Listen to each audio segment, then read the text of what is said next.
द्वारा ये दंडी स्वामी कुछ भोजन आहार ले सके।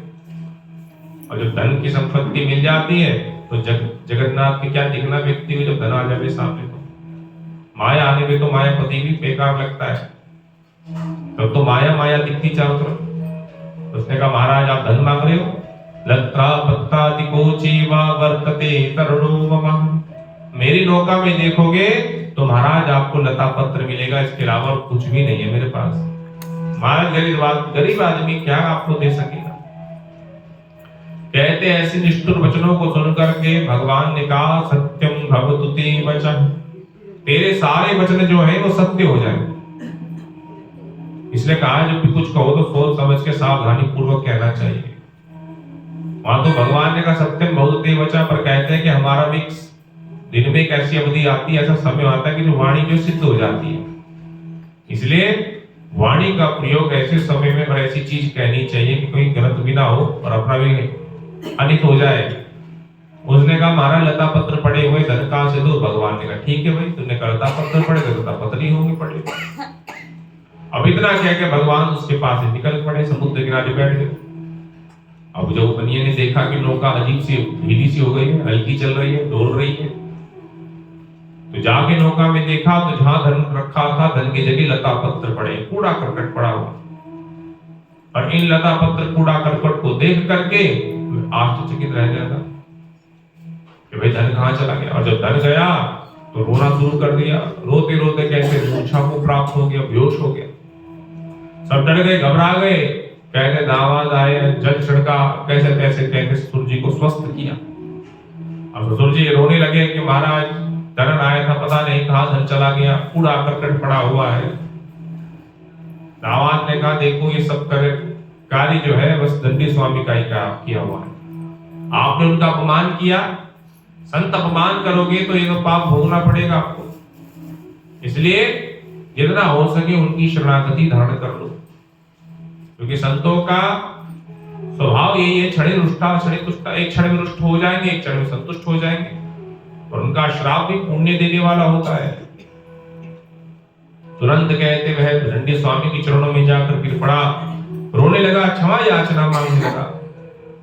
भगवान कहते हैं कि मम ज्ञातं दुर्बुद्धि दब्धं दुःखं मुहुर्मुहुर्, हे दुर्बुद्धि वाले तुझे बार बार जो दुख भोग रहा था वो मेरे कारण ही भोग रहा। तो बार बार मुझे भूला, मेरी पूजा को भूला, तो तुझको ज्ञान देने के लिए मैंने जो है ये लीला रची। और साधु बोलता है प्रभु ये तन्माया मोहितो मोहिता सर्वे ब्रह्मास्त्री दिवोकसा ना जानाति गुणान रूपम तवाश्चर्यम विदम प्रभु। प्रभु आप मुझे कह रहे हैं कि मैं आपके रूप गुणों को नहीं पहचान पाया, तो प्रभु सत्य बताऊं तो ब्रह्मा जी भी आपके रूप गुणों को नहीं पहचान पाते। हम तो माया में पड़े प्राणी हैं, प्रभु तो माया से मुक्त हैं। हम एक मुख वाले हैं, वो चार मुख वाले हैं। अब चार मुख वाले आपकी लीला को नहीं पहचान पाए तो प्रभु ये एक मुख वाला, ये माया में पड़ा प्राणी आपको कैसे पहचान सकता है। प्रभु जब तक आप अपनी माया का पर्दा हम जीवों से नहीं हटाओगे तब तक हम आपको नहीं पहचान पाएंगे। आप है कौन, क्या करते हैं। सो जान ही देव देहु जनाई और जानत तुम ही हुई जान। तुलसीदास जी कहते हैं कि जब तक पहले जनाते हैं भगवान, हम कोशिश करें खूब जानने की पर नहीं जान सकते। पर जब तक भगवान ना चाहे कि मेरे को जाने तब तक भगवान की कृपा के बिना उनको जान नहीं सकते। और कहते हैं कि एक बार उनको जान लिया तो फिर कहते फिर उन्हीं के हो जाते हैं, फिर संसार के नहीं रहते। तो वह बनिया कहता है प्रभु आपकी माया ऐसी है कि जो आपको हमको जानने में विक्षेप उत्पन्न करती है, विघ्न उत्पन्न करती है। और प्रभु आपके कारण ही व्यक्ति का पतन हो जाता है जो भक्ति से विमुख रहता है। तो भगवान कहते हैं जब भक्ति दी है तो भक्ति का प्रयोग करो, जीवन को सार्थक करो, अपनी बुद्धि का प्रयोग करो। तो वह साधक बनिया कहता है प्रभु बुद्धि का प्रयोग भी तो आप जैसे कोई ना कोई भक्त संत बताएंगे। एक बार एक किसान को खेती करते हुए देख एक संत को बड़ी दया आई और संत ने उसको पारस मणि दे दी कि भाई इस पारसमणि को रखो, इसका प्रयोग करो और जीवन को धन्य बनाओ, इस काम को छोड़ो।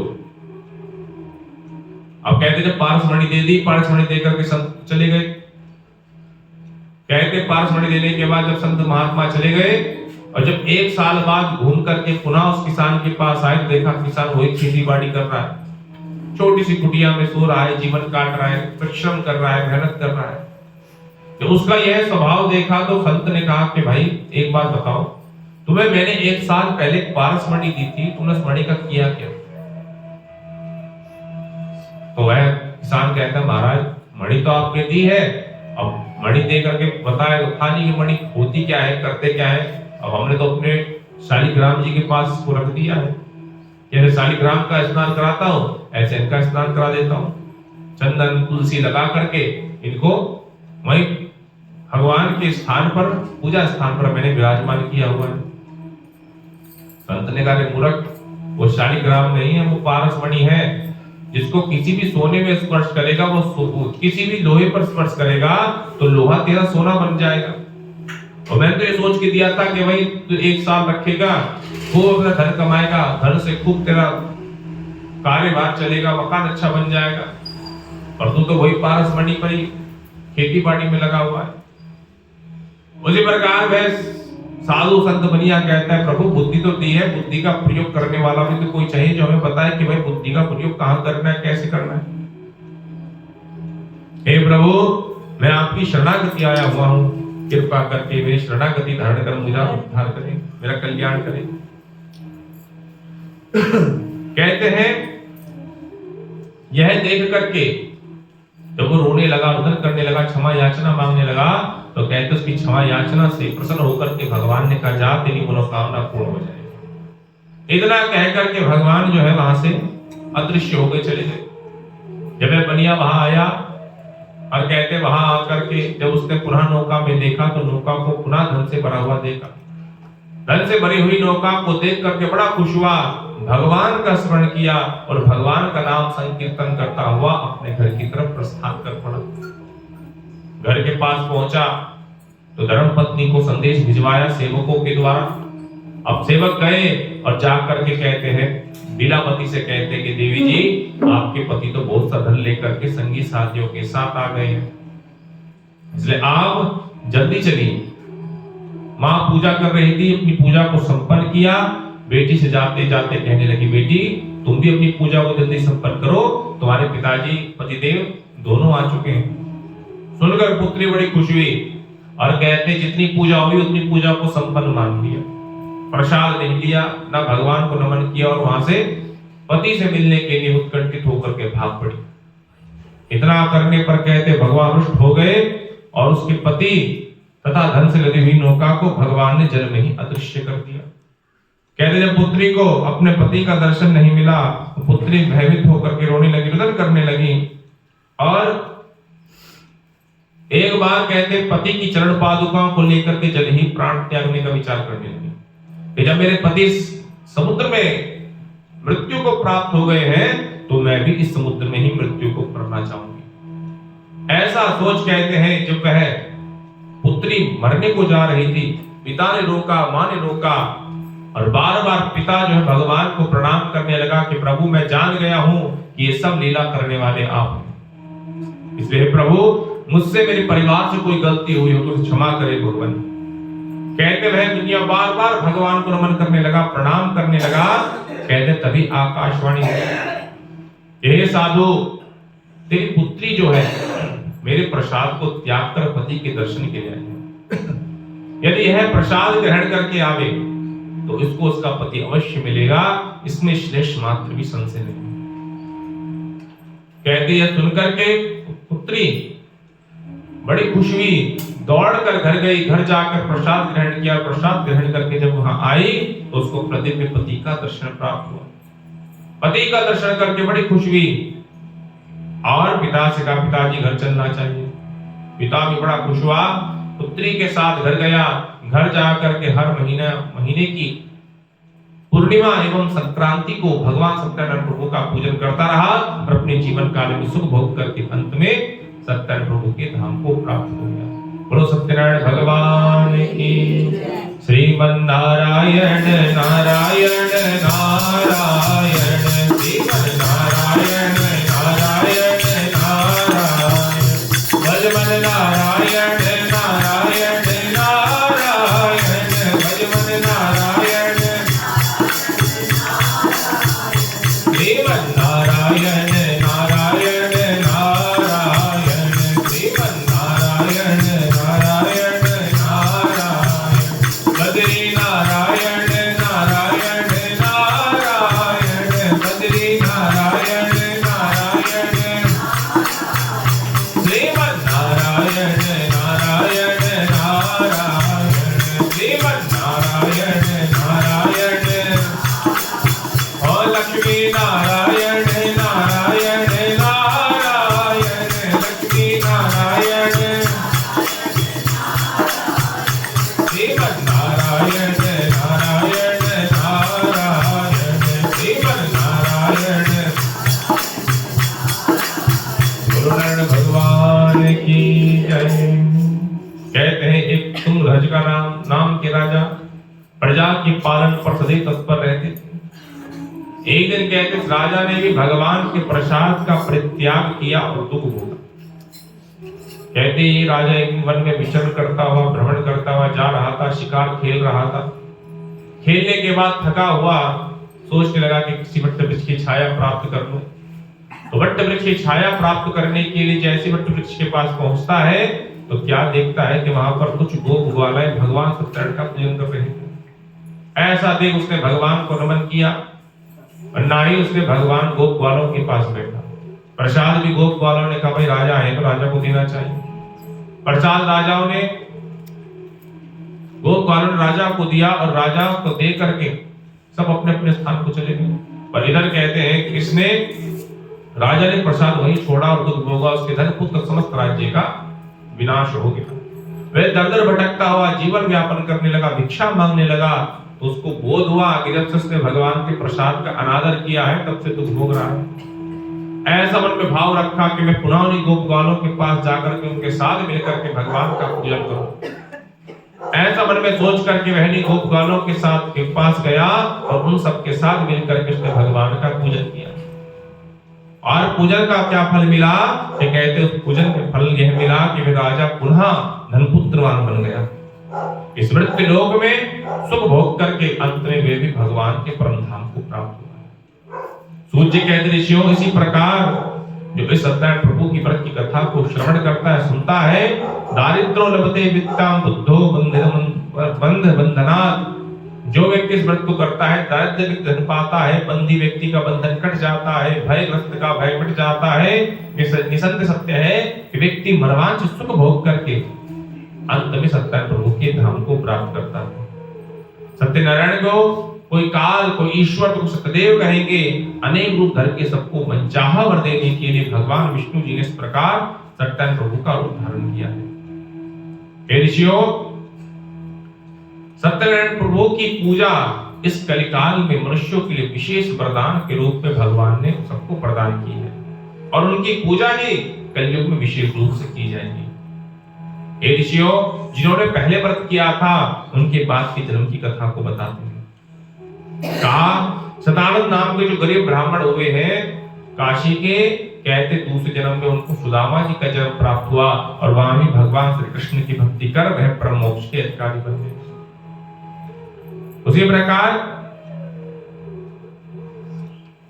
लकड़ी बेचने वाला कढ़ारा दूसरे जन्म में कहते भील भूराज बना और भगवान श्री रामचंद्र जी की भक्ति कर वह परम मोक्ष का अधिकारी बन गया।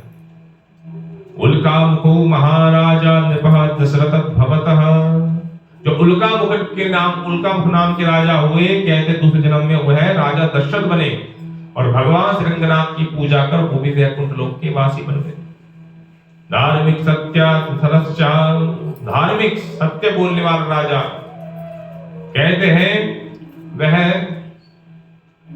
वैश्य बनिया जो था, दूसरे जन्म में सत्य बोलने वाला राजा मनुष्य हुआ जिसने अपने पुत्र तथा अपना आधा शरीर चीर करके ब्राह्मण वेश में भगवान को अर्पण करने से उनको मोक्ष प्राप्त हुआ।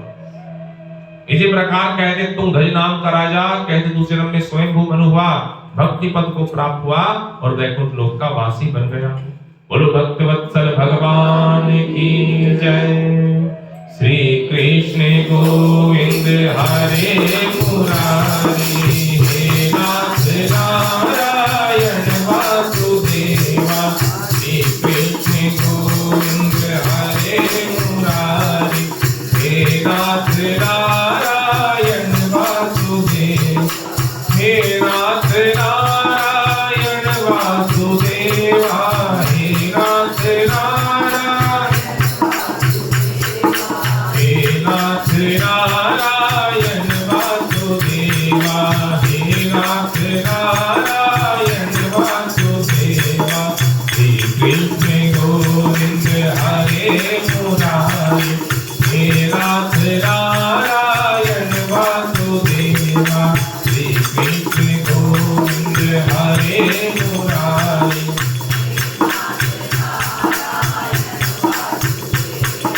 हे नाथ नारायण वासुदेवा, हे नाथ नारायण, हे नाथ नारायण वासुदेवा,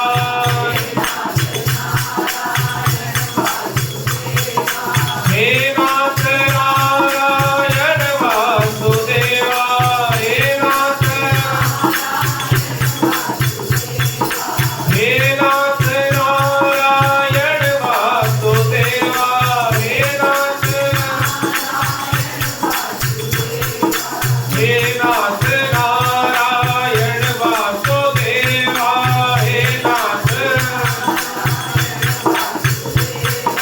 हे नाथ नारायण वासुदेवा, हे नाथ।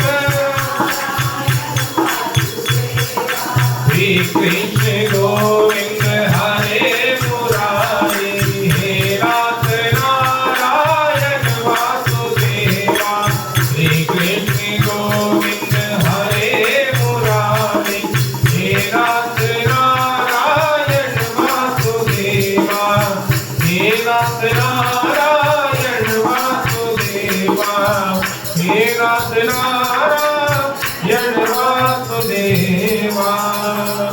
बोलो नारायण भगवान की जय, बोलो भक्त वत्सल भगवान की जय।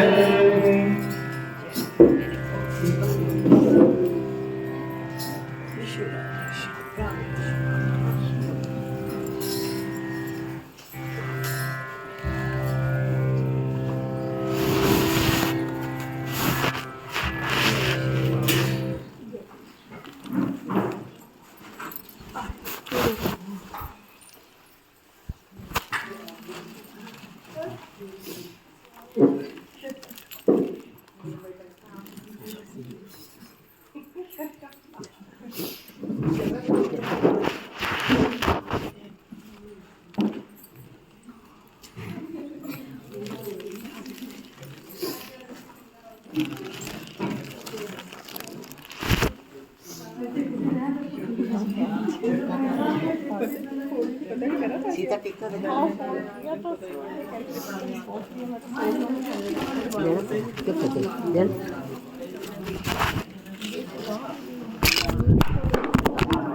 अच्छा